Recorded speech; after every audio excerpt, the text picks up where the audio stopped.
A'udzubillahi minasyaitonirrajim. Bismillahirrahmanirrahim. Alhamdulillahirabbil alamin. Wassalatu wassalamu ala Rasulillah Sayyidina Muhammadin wa ala alihi wa sahbihi wa man wala. Allahumma salli ala Sayyidina Muhammad wa ala ali Muhammad.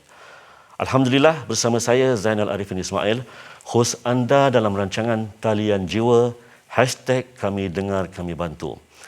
Ia adalah merupakan sebuah program terbaru hasil kerjasama Yayasan Warisan Ummah Ikhlas, Karangkraf, Sinar Harian dan Astro Oasis, di mana kita akan cuba mendekati dan membantu mereka yang terjejas di luar sana akibat pandemik COVID-19 ini. InsyaAllah, program ini akan bersiaran selama 1 jam pada setiap hari Khamis dari pukul 6 petang hingga 7 malam di Astro Oasis. Jadi, kepada sesiapa yang ingin berkongsi cerita, masalah, cabaran yang dihadapi sepanjang pandemik COVID-19 ini, boleh terus hubungi talian rasmi kami di nombor 03 8994 1657. Jangan lupa juga untuk meletakkan hashtag Talian Jiwa di semua platform media sosial anda. Kami juga berkolaborasi di Facebook rasmi iaitu Talian Jiwa Official, di mana kami kongsikan info-info yang berguna buat anda semua. Untuk pengetahuan semua, di setiap episod kita akan membacakan surah-surah dari Al-Quran, dan untuk episod pertama ini kita akan membaca surah Ad-Duha. Selain itu juga kita akan membaca beberapa potongan ayat-ayat Al-Quran yang boleh memberi solusi kepada permasalahan yang berlaku, dan kita juga akan kongsikan hadis-hadis yang berkaitan dengan masalah-masalah berkenaan. Semoga ia boleh menjadi panduan buat kita semua dalam menghadapi situasi pandemik COVID-19 yang sangat membahayakan ini. Baiklah, apabila kita bercakap mengenai wabak COVID-19 ini, sudah pasti pelbagai inisiatif dan usaha yang telah dan sedang dilakukan oleh kerajaan dalam memastikan kadar penurunan kes harian. Walaupun angka kes positif COVID-19 di negara ini sudah mencecah lebih 13,000 orang pada hari ini, namun saya pasti kita mampu melandaikan graf angka ini. Alhamdulillah, setakat ini Malaysia merupakan antara negara tertinggi yang mencapai peratusan pemberian vaksinasi harian, iaitu sebanyak 424,541 dos, dan lebih 3 juta penduduk Malaysia yang telah melengkapkan penerimaan 2 dos vaksin. Kementerian Kesihatan juga telah menambah lebih banyak pusat pemberian vaksin PPV, termasuklah institusi pengajian tinggi IPT di seluruh Malaysia bagi merealisasikan program imunisasi kelompok. Baik, berikut ialah 5 berita utama. Lebih 5,000 katil disediakan di hospital di Lembah Kelang. Kementerian Kesihatan KKM menyediakan lebih 5,000 katil bagi rawatan COVID-19 di semua hospital di Lembah Kelang. Selain itu, sebanyak 1,129 lagi katil ditambah di Kuala Lumpur dan Putrajaya berbanding 795 katil sebelum ini. Varian baru akan muncul, bersedia dan perkemas cara tangani wabak, Dr. Helmi. Setiap virus akan bermutasi dan menghasilkan varian baru. Dan untuk itu, kata pakar perubatan respiratory Hospital Pantai Kuala Lumpur, Dr. Helmi Raja Haja Maidin, kita perlu memperbaiki cara menangani virus ini supaya lebih bersedia di masa hadapan. Perak tidak benarkan aktiviti ziarah kubur sempena Aidil Adha. Aktiviti ziarah kubur tidak dibenarkan di Perak sempena Hari Raya Aidil Adha yang jatuh pada 20 Julai ini. Pengarah Jabatan Agama Islam Perak, Datuk Muhammad Yusuf Husin berkata, laungan takbir dari rumah ke rumah juga tidak dibenarkan. Seluruh negara dijangka masuk fasa 2 PPN awal Ogos. Ismail Sabri. Kerajaan menjangkakan peralihan fasa 1 ke fasa 2 Pelan Pemulihan Negara di seluruh negara boleh dilakukan pada awal Ogos ini. Timbalan Perdana Menteri yang juga Menteri Kanan Pertahanan, Datuk Seri Ismail Sabri Yaakob berkata, jangkaan itu berdasarkan perkembangan positif kadar vaksinasi lengkap 2 dos yang telah melepasi nilai ambang 10%. Kerajaan dijangka menerima 13.8 juta dos vaksin sepanjang Julai ini. Ini berita gembira buat semua apabila dijangka sebanyak 13.8 juta dos vaksin akan tiba di Malaysia. Oleh itu, Majlis Keselamatan Negara MKN menyeru orang ramai untuk melengkapkan 2 dos vaksin dalam memperolehi perlindungan maksimum dan jangkitan COVID-19 dan Ustaz bimbang kerana vaksin ini tidak mengandungi bahan yang membahayakan tubuh badan dan telah diiktirafkan sebagai halal. Selain itu, semua pengeluar vaksin tertakluk kepada peraturan kebangsaan dan antarabangsa serta perlu mematuhi spesifikasi amalan penyilangan baik atau GMP. Baiklah, insya-Allah kita akan memulakan program ini dengan mentadabbur surah Ad-Duha. Tetapi sebelum itu, izinkan saya memperkenalkan sahabat saya yang sangat saya hormati, Ustaz Fazrul Ismail. Beliau adalah pentadabbur untuk kali ini. Apa khabar Ustaz? Baik, Sihat? Alhamdulillah. Apa khabar? Alhamdulillah. Ustaz Fazrul akan menerangkan mengenai pengajaran yang boleh kita ambil dari surah Ad-Duha ini. Jadi, dengan segala hormatnya, dipersilakan Ustaz. Baik, Assalamualaikum warahmatullahi wabarakatuh. Alhamdulillah wassalatu wassalamu ala Rasulillah. Terima kasih diucapkan pada Tuan Haji Zainal dan seterusnya kepada tuan-tuan dan puan sidang penonton yang dirahmati dalam talian jiwa pada hari ini. Saya ingin memimpin bacaan surah Ad-Duha pada hari ini dan sama-sama tuan-tuan yang berada di kaca TV untuk sama-sama kita membuka halaman yang ke 500 ya, 596 untuk sama-sama kita baca dan kita melihat Tuan Haji ya tentang apakah pelajaran untuk kita kuatkan jiwa kita, menguatkan jiwa kita pada kala pandemik yang melanda ini. A'udzubillahi minasyaitonirrajim. Bismillahirrahmanirrahim. والضحى والليل إذا سجى ما ودعك ربك وما قلى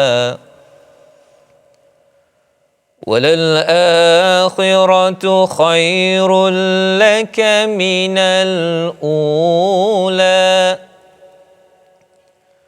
وَلَسَوْفَ يُعْطِيكَ رَبُّكَ فَتَرْضَى أَلَمْ يَجِدْكَ يَتِيمًا فَآوَى وَوَجَدَكَ ضَالًّا فَهَدَى وَوَجَدَكَ عَائِلًا فَأَغْنَى فَأَمَّا الْيَتِيمَ فَلَا تَقْهَرْ وَأَمَّا السَّائِلَ فَلَا تَنْهَرْ وَأَمَّا بِنِعْمَةِ رَبِّكَ فَحَدِّثْ صَدَقَ اللَّهُ الْعَظِيمُ. Alhamdulillah. Baik, terima kasih Ustaz Fazrul. Sebelum kita kembali berbincang, kita berhenti berehat sebentar dan kita akan kembali dan sambung lagi dengan mentadabbur ayat Quran surah Ad-Duha itu tadi. Baik, kita kembali ke berehat sebentar dan kembali selepas ini dalam talian jiwa #Kami Dengar Kami Bantu.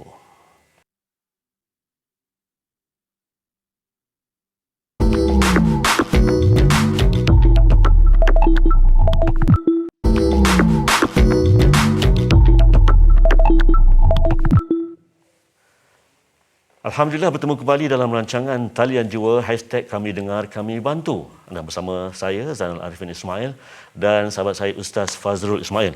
Sebentar tadi sebelum kita beri laluan pada iklan, Ustaz Fazrul ada membaca satu surah yang dipilih untuk episod ini iaitu surah Ad-Duha. Jadi dalam ayat itu itu adalah surah Makkiyah Ustaz ya. Surah Makkiyah. Boleh Ustaz tadabburkan surah itu Ustaz? Baik, terima kasih diucapkan pada Tuan Haji. Dalam surah Ad-Duha ini, surah yang ke-93, sebenarnya menerangkan bagaimana Allah memujuk kepada Nabi Muhammad sallallahu alaihi wasallam tentang ada beberapa belas hari atau ada yang kata sampai 40 hari Nabi tidak didatangi wahyu. Maksudnya Allah tak bercakap dengan Nabi, dan ini adalah perasaan yang mungkin wujud apabila kita menghadapi ujian dan kita rasakan bahawa Allah tinggalkan bumi Malaysia ini sampai 13,000 orang yang positif dengan COVID-19. Tetapi sebenarnya apa yang disampaikan dalam surah ini adalah wadduha wal laili idza saja, bila kita boleh menghargai cahaya pada waktu pagi dan juga dapat melihat waktu malam, sebenarnya Allah tidak tinggalkan kita. Kerana cabaran orang yang stres, Haji, ya, adalah bila dia tak boleh bezakan pagi, siang dan malam. Pasal dia berkurung dan dia rasa macam, dan sekarang pasal lockdown, kita perlu sangat untuk keluar daripada rumah walaupun nampak cahaya sedikit pun, itu diperlukan. Dan Allah bersumpah dengan waktu pagi, waktu siang ini dan juga pada waktu malam. Dan apakah yang ada pada ayat 45 ini? Cara untuk kita menguruskan stres dalam surah Ad-Duha ini ialah kita kena lihat bahawa yang hujung nanti adalah sesuatu yang lebih baik daripada apa yang berlaku sekarang. Ada harapan. Wala saufa yu'tika rabbuka fatarda, istilah dalam bahasa Arabnya. Dan harapan ini penting kerana dengan harapanlah manusia boleh maju ke depan. Tanpa harapan, walaupun ada kejayaan kat depan, tanpa harapan tersebut, kita akan rasakan bahawa bisnes saya akan rosak, ya, saya tidak mampu untuk pergi lagi pasal dah 13,000, entah besok 15,000. Tetapi kalau ada harapan, ia sesuatu yang boleh Tuhan laksanakan pada bila-bila masa.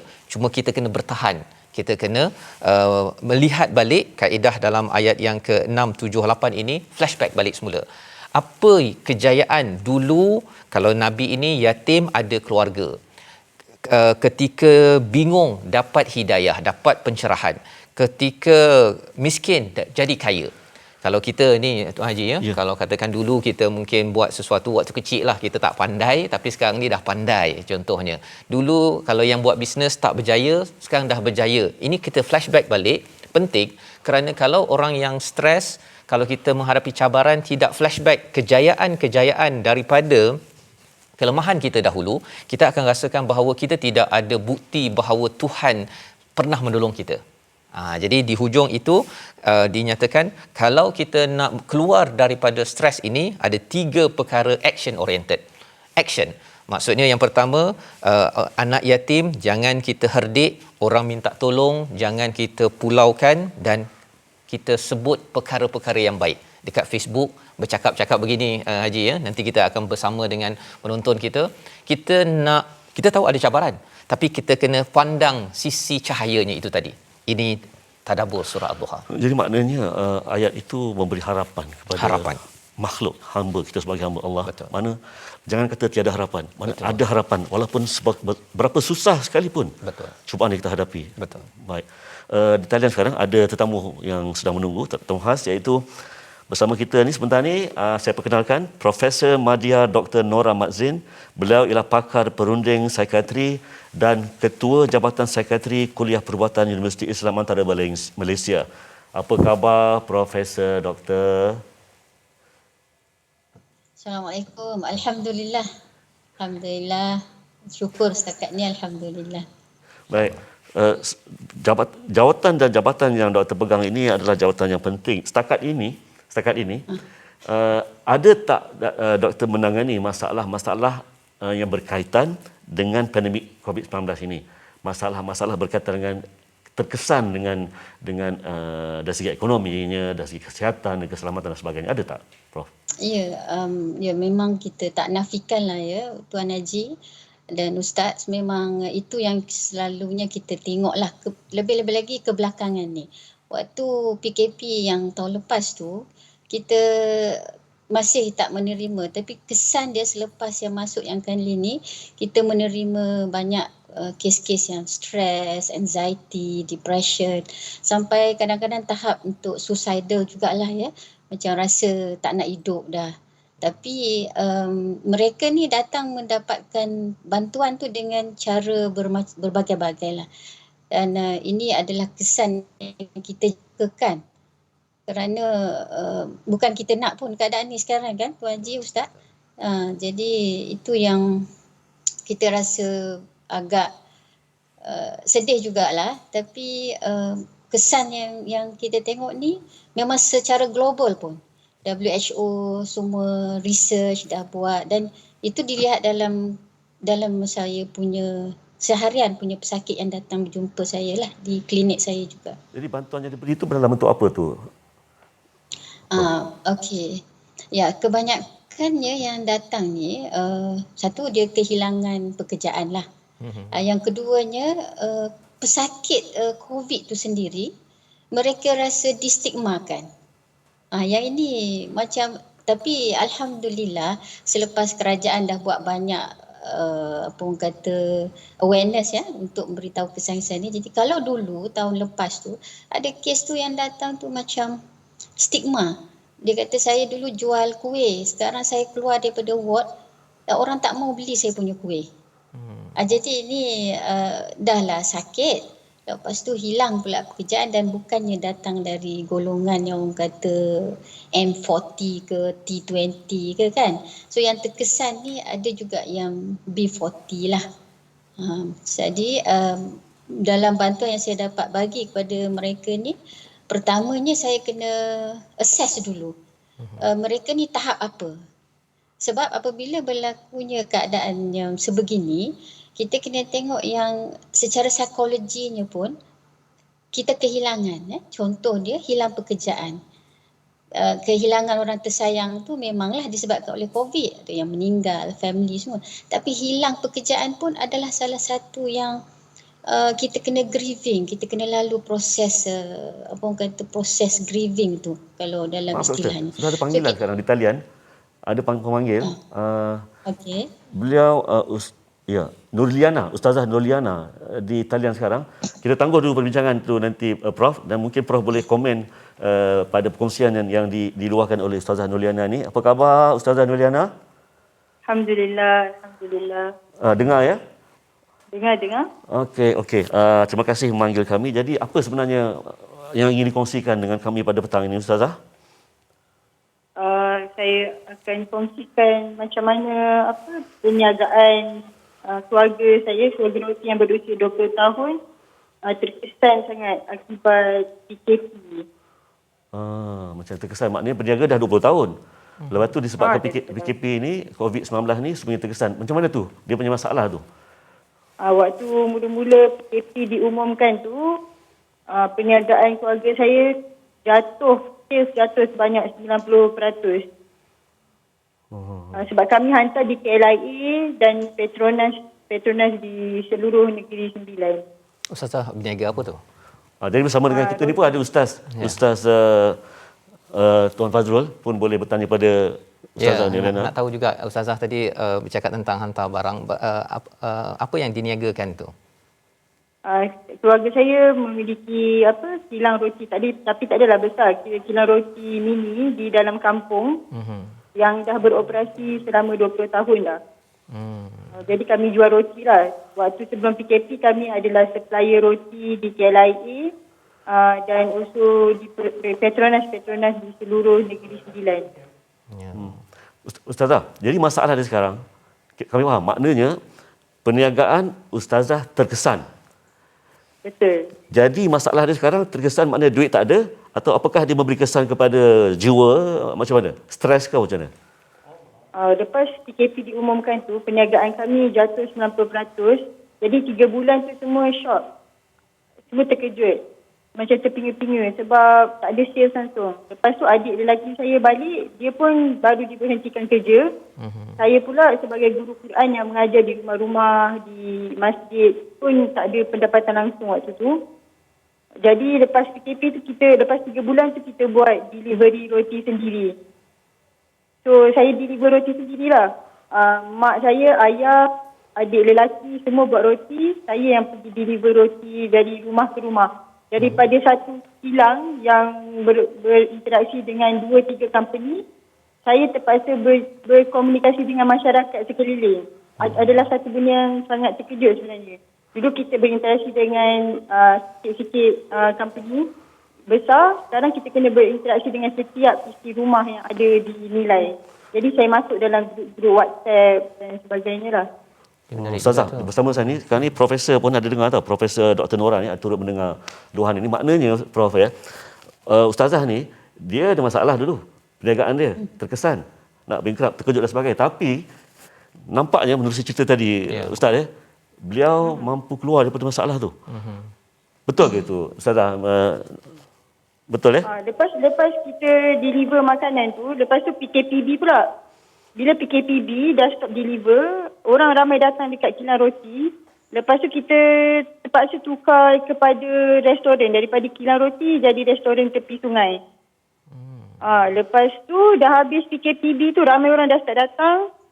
So dah tukar lah sebab belakang rumah mak ayah saya ada sungai. Jadi jadikan sungai tu tempat makan.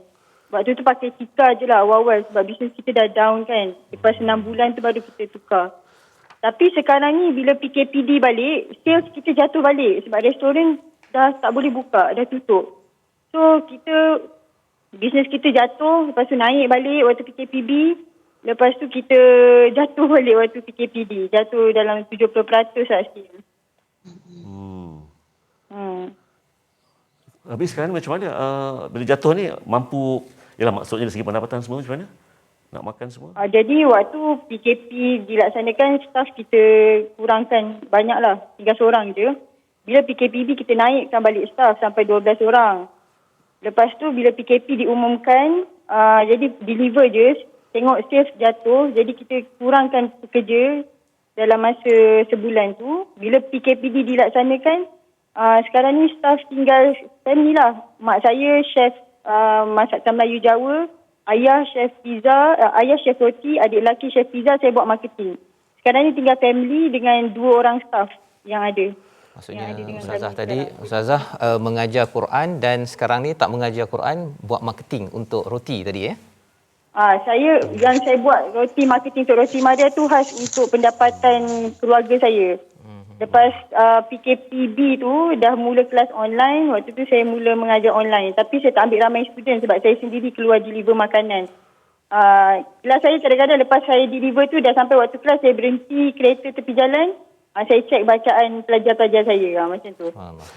Jadi tadi Ustazah tak cerita langsung pasal suami dan sebagainya. Apakah minta maaf saya bertanya lah, apakah Ustazah bersuami, berkeluarga atau tidak? Saya single mom. Single mom, duduk dengan sendirilah dengan anak-anak. Jadi Profesor Dr. Nora, beliau seorang ibu tunggal terkesan dengan pandemik yang pertama dan yang kedua pun terkesan, tapi nampak gayanya tadi tu beliau mampu untuk keluar daripada kemelut tu. Kuat semangatnya. Kuat semangatnya. Boleh doktor beri sikit komen? Okey.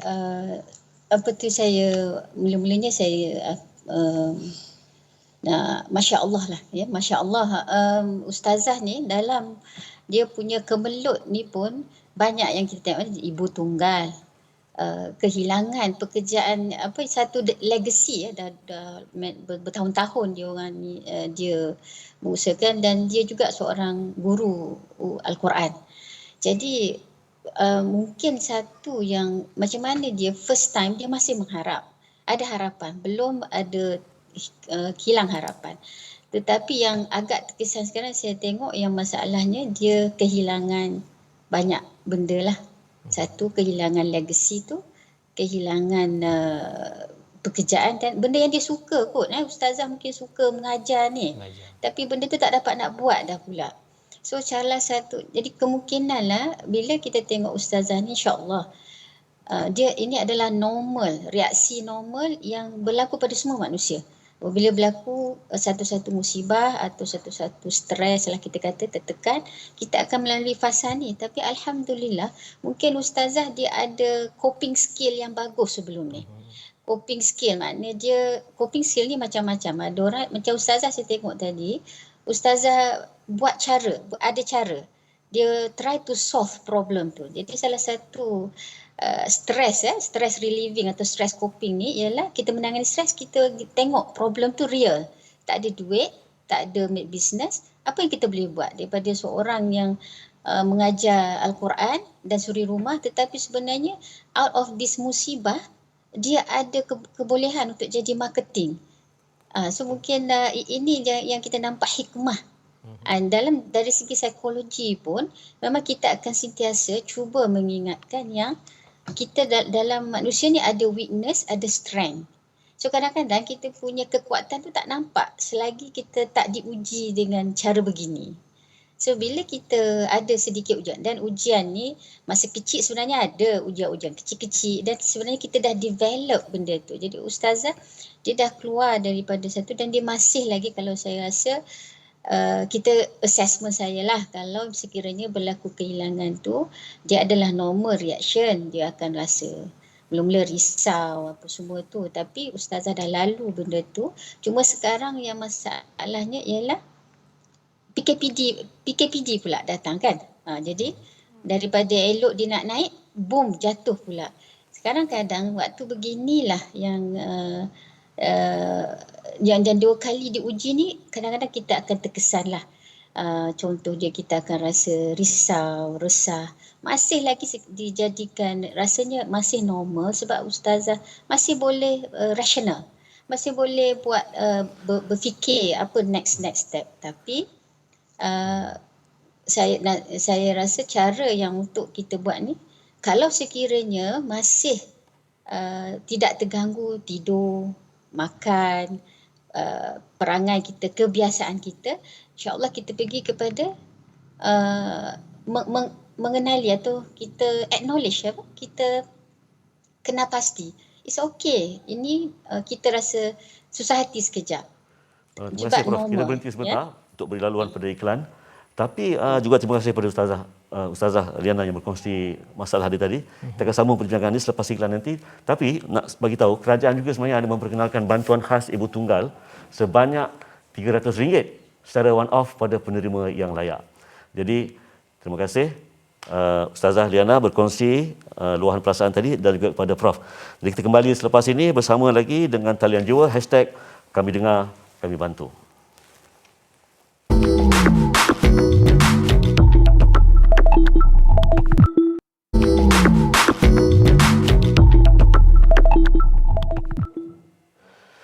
Alhamdulillah bertemu kembali dalam rancangan Talian Jiwa #Kami Dengar, Kami Bantu. Baik, tadi kita dah dengar luahan perasaan seorang pemanggil Ustaz Fazrul ya. Ustazah Liana. Ya. Jadi sekarang kita nak bagi peluang pada Prof. Dr. Nora untuk beri komen tentang masalah tadi. Pendek dan singkat Ustazah. Ini Prof. Okey, so untuk ustazah yang masih cekal semua ni, pertama kita kena praktikal ya. Nombor 1, kita ada problem solving, kita ada emotional solving kita yang emotion tu saya rasa kita boleh gunakan gunakan contoh dia, kita tukar kita punya pemikiran sikit, kita fokus apa yang kita ada sekarang. Jadi dengan menggunakan kelebihan yang ada pada kita, sebelum ni ada pengalaman-pengalaman yang waktu susah tu, jadi kita gunakan yang itu. Yang keduanya, problem solving yang keluar ni, kita dapatkan bantuan-bantuan, bercakap dengan meluahkan pada orang-orang yang sudi mendengar, pada orang yang terdekat, dan paling-paling pelbagai ustazah mungkin dia dah ada spiritual coping dia. Jadi dengan yang dijelaskan oleh ustaz tadi, so sama ada kita mengubah apa yang kita ada sekarang ni, kita accept situasi tak boleh tukar, tapi insya-Allah still maintain hope tu. Ya, hope tu juga dalam hal ni ustazah mungkin kena buat problem solving dia, tetapi mestilah mendapatkan bantuan, bercakap dengan mereka-mereka untuk memberikan bantuan. Maknanya jangan biarkan diri itu terasing daripada masyarakat. Terima kasih Profesor Madya Dr. Nora Mat Zain, pakar perunding psikiatri dan Ketua Jabatan Psikiatri Kuliah Perubatan Universiti Islam Antarabangsa Malaysia. Terima kasih Prof. Okey, terima kasih. Assalamualaikum. Mari kita ada seorang lagi pemanggil yang menunggu di talian. Juga seorang wanita. Kalau dah bersedia. Assalamualaikum. Beliau bernama Puan Nur Azlina.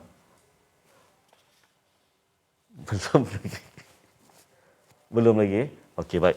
Jadi bagaimana Ustaz melihat itu, boleh dikatakan cerita yang asalnya ialah maknanya menyedihkan, tapi akhirnya berakhir dengan kegembiraan. Betul.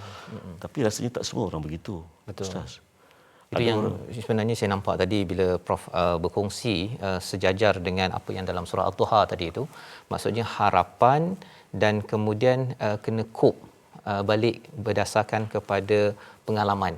kan. Maksudnya ialah apa, macam Ustazah Liana tadi tu, dia ada pengalaman, dia handle boleh pergi marketing tadi, walaupun dia ustazah, biasanya ustazah ni mengajar baca Quran kan, tapi bila dia dah bina pengalaman, ambil action, itu menyebabkan dia masih lagi ada harapan, walaupun lepas tu kali kedua jatuh masa PKPD tu kan, tapi bila dia dah ada pengalaman yang pertama, saya nampak ini adalah peluang untuk dia gunakan kekuatan itu dan pergi bertanya ataupun merujuk kepada orang yang mengetahui. Dan mungkin daripada talian jiwa ini kita harapkan nanti ada pihak-pihak yang boleh membantu ustazah, ya, disebabkan kadang-kadang kita usahakan sendiri, kita doa betul-betul pada Allah SWT, tapi ada juga orang yang mendengar dalam talian jiwa ini kata, saya rasa saya nak ustazah ajar rumah saya contohnya kan, ataupun syarikat saya, sambil itu ustazah boleh tak masak bawakan untuk rumah saya sekali. Perkara-perkara begitu yang saya nampak blessing in disguise orang kata. Betul. Baik, Ustaz, ada lagi seorang pemanggil. Okey. Dah pun bersedia. Beliau ialah Nur Azliana. Puan Nur Azliana. Apa khabar Puan Nur Azliana? Khabar baik. Assalamualaikum. Okey, boleh Puan ceritakan kepada kami apa masalah atau cabaran yang sedang Puan hadapi sekarang ini? Saya sebenarnya bekas petugas media, berkhidmat dengan syarikat utusan Melayu selama 18 tahun. Diberhentikan kerja serta-merta pada bulan 10 2019. Saya serentaklah dengan suami sebab dua-dua bekerja di satu syarikat. ya. Suami saya wartawan, saya juru foto. Kemudian bila diberhentikan tu tanpa sebarang pempasan, saya mula berniaga kecil-kecilan lah sebab duit modal tak ada kan. Kami mula berniaga pewangi kereta tepi jalan, tolak air dengan anak-anak, sampailah satu ada diberi peluang oleh Pusat Zakat Kuala Lumpur, pilih kami untuk masuk program Bangkit Khairah bersama Asnaf, diberi bantuan stall burger. Setakat ni saya memang menjalankan perniagaan burger ni kat rumah lah. Saya buat online, masuk Foodpanda, Grab, kemudian ada orang order untuk infak macam tu. Jadi setakat Nanti ini sejak bagaimana keadaan sekarang ini, Puan? tapi sejak PKPD ni kan berniaga sampai pukul 8. So burger ni malam lepas maghrib baru orang sibuk nak membeli. Jadinya bila kita buka awal pun memang tak dapat sambutan sangat. Ya. Masa orang masih bekerja, budak boleh bersekolah, ada juga yang order untuk bawa bekal, untuk makan kilang kan order banyak, untuk dia orang rehat semua. So sekarang ni sebab PKPD tak ada order macam tu lah. So saya memang berharapkan kepada yang Foodpanda, yang walk-in pun berkurang. Maknanya dua-dua suami isteri kena buang kerja. Semua betul. pendapatan dah tak ada. Tapi anak-anak semua dalam sihat lah. Alhamdulillah. Anak berapa orang tu? Anak saya 3 orang. Semua sihat lah. Masalah. Yang nombor 2 ada masalah jantung, Oh. injak bocor. Suami saya pun ada masalah jantung, baru je keluar wardnya. Oh, selepas diberhentikan tu kena serangan jantung? Suami saya injak menyempit. Dua-dua masalah injak. Jadi bagaimana dalam keadaan sekarang ni Puan melalui kehidupan seharian ni? Maknanya suami pasti tidak boleh bekerja seperti dulu kan? Betul. Dia sangat penat bila kalau kita menjaga burger pun nak balut burger tu 2-3 biji pun dia dah mengah, dia tak boleh buat kerja, tak boleh berdiri. So saya setakat ni sebab Selangor profit tinggi. Ya. Dia pun memang tak larat. Jadinya saya mengambil keputusan untuk berehat sekejap sehingga kes sebab dalam area radius saya 1 kilometer ni kadang-kadang sampai 300 kes. Jadi saya ada 2 insan yang berisiko tinggi kat rumah. So saya ambil pendekatan untuk saya berehat sekejap lah. Jadi kalau saya nak tanyalah bukannya. Kalaulah apakah bentuk bantuan yang Puan perlukan sekarang ni? Apa nak boleh orang tolong Puan sekarang ni? Bantuan Maknanya dalam keadaan tertekan ni. Maknanya kalau dah ada orang kata dengar masalah Puan ni, dia nak bantu. Apa yang diperlukan? Puan, jangan segan, cakap. Apa yang diperlukan? Sumber keuangan lah kot. Sebab saya dah tak boleh nak berniaga. Lepas tu suami saya pun tengah menunggu masa untuk dibedah. Ya. Jadi saya pun tak tahu kos bedah tu berapa kan. Sebab kami dah tak ada kerja dulu. Bila bekerja ni kita tak takut bab-bab kos ni company cover kan. Kita tengok macam mana.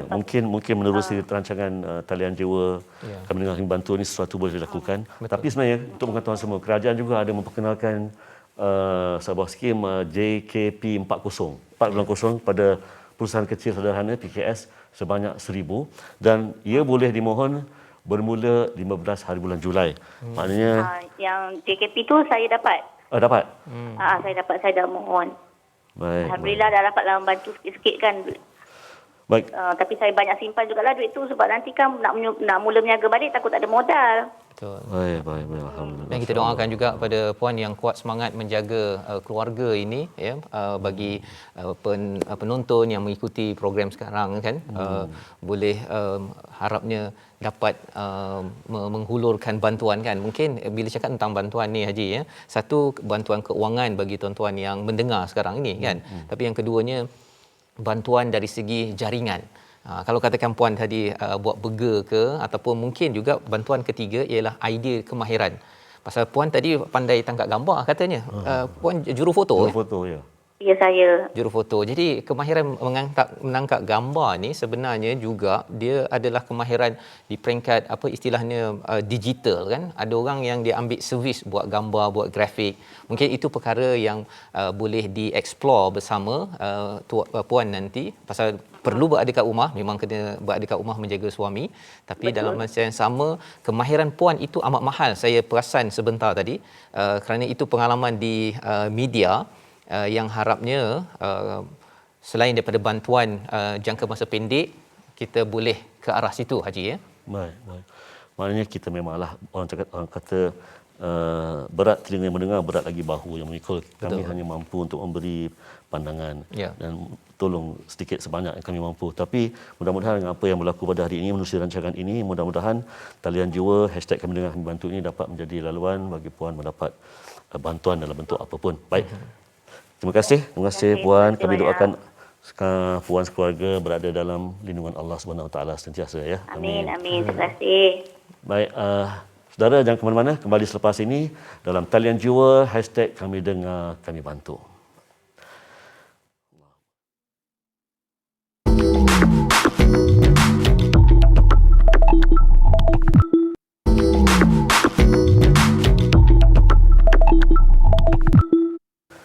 Alhamdulillah kerana masih terus setia bersama kami dalam rancangan talian jiwa #kami dengar kami bantu.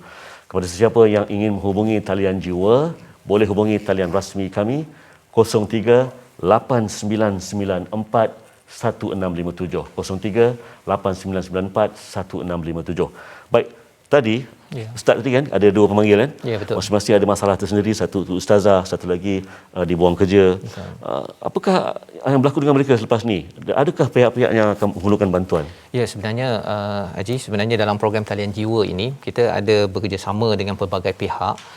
Paling kurang pun bantuan diberikan di peringkat jangka masa pendek. Maksudnya ialah kalau macam Ustazah Liana ataupun puan siapa tadi? Rodiana tadi. Yang kedua tadi kan.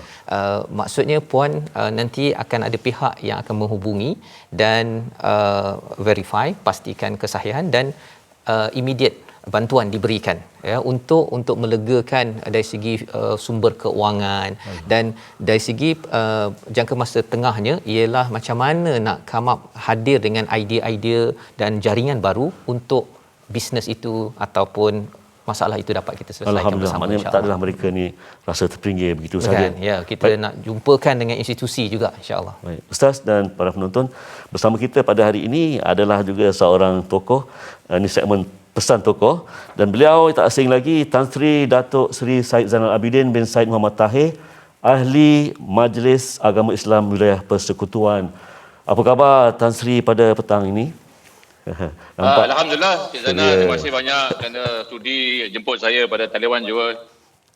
Baiklah, Tan Sri, saya nak bertanya, dalam keadaan sekarang ni rata-rata semua orang lah, boleh dikatakan semua orang lah, tak kira lah mana dia golongan T20 ke M40 ke B40, semuanya terkesan Malah ada yang kita boleh nampak ni hampir tenggelam dah ni. Tenggelam dah. Siapa yang boleh menghulurkan bantuan ni?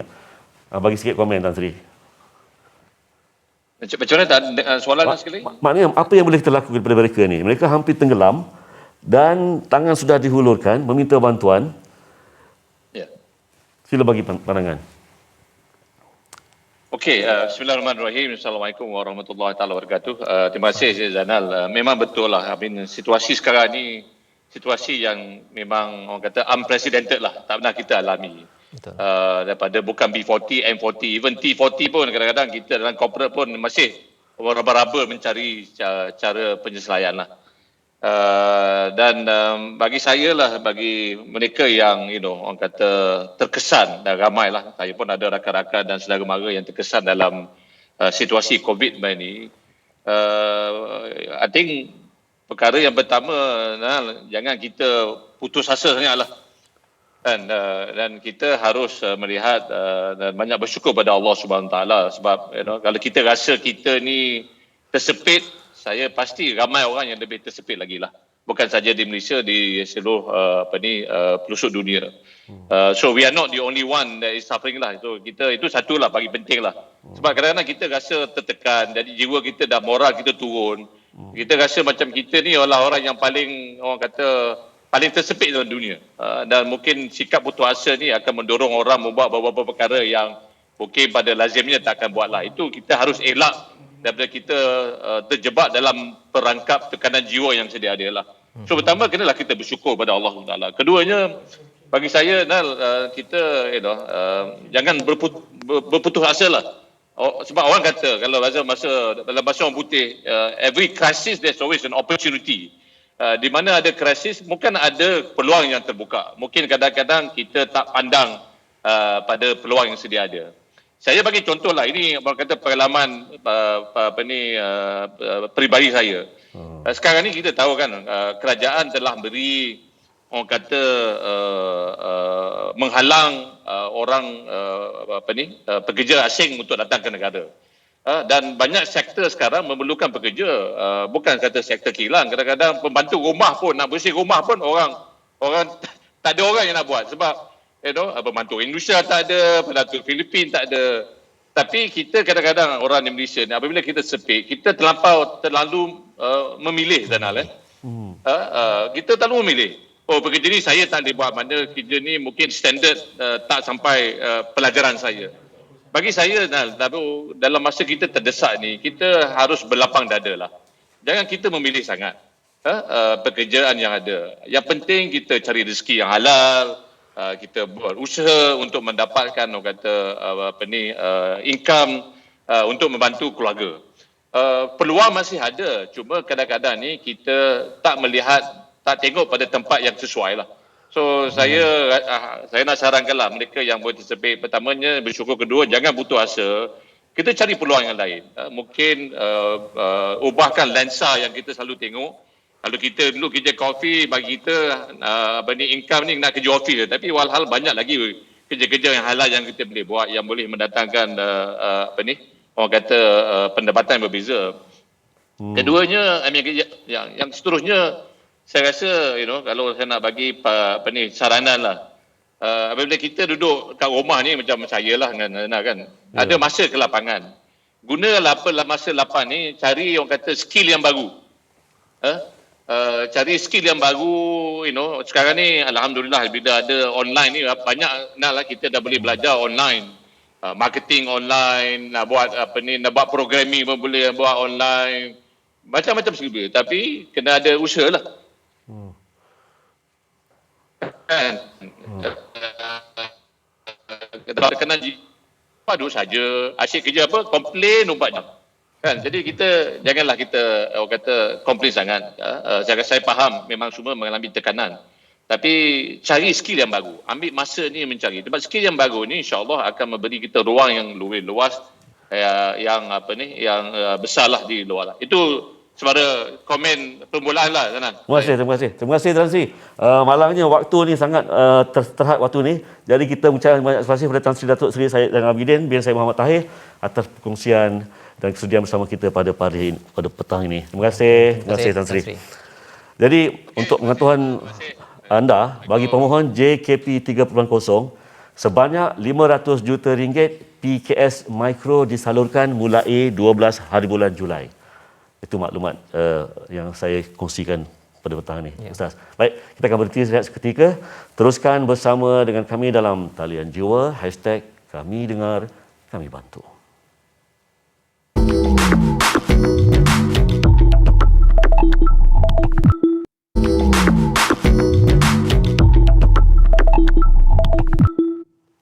Alhamdulillah, kembali lagi dalam Talian Jiwa, #Kami Dengar, Kami Bantu. Anda masih ditemani oleh saya, Zainal Arifin dan Ustaz Fazrul Ismail. Dalam program ini, kami akan cuba untuk membantu mereka yang terkesan akibat wabak COVID-19 tanpa mengira status keluarga melalui beberapa alternatif bantuan dari segi kewangan, makanan dan juga sokongan emosi. Jadi dalam kita berusaha untuk menghapuskan rantaian COVID-19 ini, pastikan kita sentiasa menjaga SOP lah dan akur dengan saranan dari pihak berkuasa. Ya Ustaz kan? Ya, jadi insya-Allah dengan program ini sebenarnya bukan sekadar kita berkongsi tetapi kita kerjasama sesama kita agar kita dapat menang bersama insya-Allah. Insya-Allah. Jadi kepada semua penonton, inisiatif kami ini adalah ingin mencarikan bantuan atau ingin membantu sesiapa yang ingin membantu kami, mereka menerusi kami dari segi pelbagai aspek. Ya. Jadi jika anda mempunyai sebarang pertanyaan lanjut, boleh terus layari platform rasmi Soul Fitness, SOULFITNESS di Facebook, Twitter, Instagram dan Telegram. Di samping itu, pihak kerajaan dan agensi kerajaan juga ada mewujudkan pelbagai talian bantuan khusus kepada sesiapa yang memerlukan. Antaranya talian kasih 1599 yang dikendalikan oleh Kementerian Pembangunan Wanita, Keluarga dan Masyarakat.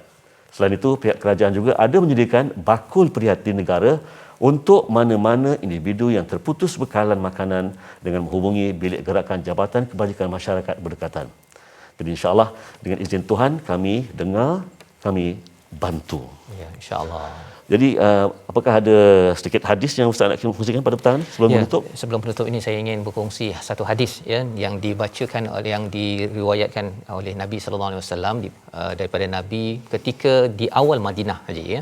Sampai saja di Madinah terus sahaja Nabi menyampaikan nasihat, sebarkan salam, berilah makanan, sambunglah silaturahim, solatlah di waktu orang-orang sedang tidur, nescaya kalian akan masuk syurga. Jadi ada 4 perkara. Yang pertama, beri salam. Tuan-tuan, berilah salam. Hari ini tanya pada adik-beradik, pada saudara, kawan, jiran. Pakai WhatsApp, kita tak boleh nak ziarah. Tetapi harapnya bila kita beri makan, kalau ada lebih tu kita hulurkan. Macam program ini, kalau tak dapat beri makanan, beri nasihat ilmu. Moga-moga ini akan menyebabkan kita sesama kita membantu dan terus membantu insya-Allah. Baiklah, kita sudah pun sampai ke penghujung rancangan. Terima kasih Ustaz Fazrul Ismail atas kesediaan menerima saya selama 1 jam pada hari ini. Terima kasih diucapkan juga kepada semua penonton yang bersama dengan kami selama 1 jam ini. Jangan lupa saksikan Talian Jiwa di episod yang akan datang pada setiap hari Khamis dari jam 6 petang hingga 7 malam hanya di Astro Oasis. Sehingga berjumpa lagi. Assalamualaikum warahmatullahi wabarakatuh.